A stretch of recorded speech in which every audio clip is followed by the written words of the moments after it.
Salut à tous et bienvenue dans ce 38e Bottle Kill sur Malte à propos. Ce soir, une nouvelle fois, je termine une de mes bouteilles de whisky préférées, une de mes références. Il s'agit du Highland Park 12 ans d'âge. Highland Park, ça fait partie de mes distilleries favorites. J'ai déjà pu lui consacrer plusieurs vidéos sur la chaîne.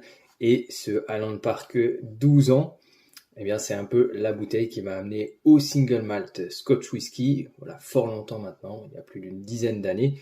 Et donc, c'est toujours avec un peu de nostalgie que je termine l'une de ces bouteilles. Donc, ce 12 ans, il fait partie du cœur de gamme de la distillerie. Il en fait encore partie aujourd'hui, malgré le changement de marketing, malgré le changement de packaging. Autrefois, Highland Park se reposait au niveau du marketing sur l'identité viking. Ce n'est plus le cas aujourd'hui, ils ont changé toute leur gamme.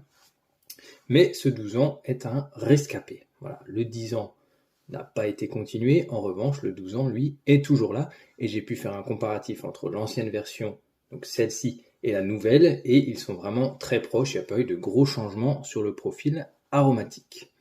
Donc, ce whisky est embouteillé malheureusement à 40 degrés d'alcool, il est donc filtré, par contre il n'est pas coloré et il se caractérise par une grosse influence des fûts de sherry, voilà, avec un vieillissement en ex-fût de Bourbon et en ex-fût de sherry, dont une grande partie de premier remplissage, ce qui fait à la fois son caractère, sa subtilité, la richesse du profil aromatique Highland Park, tout simplement, qu'on va tout de suite découvrir au nez. La première chose qui saute au nez, c'est cette tourbe caractéristique légère, herbacée, qui vient du fait qu'elle est composée en grande majorité de bruyère. Voilà, je rappelle que Highland Park est situé sur les îles Orcades, un archipel tout au nord de l'Écosse, et il n'y a quasiment que ça qui pousse là-bas.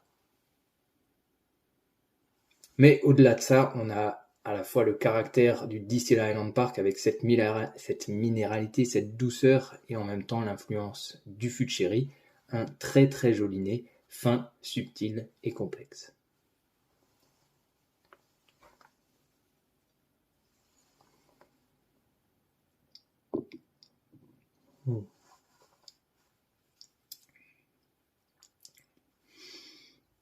Alors en bouche également, on a la richesse, on a la complexité.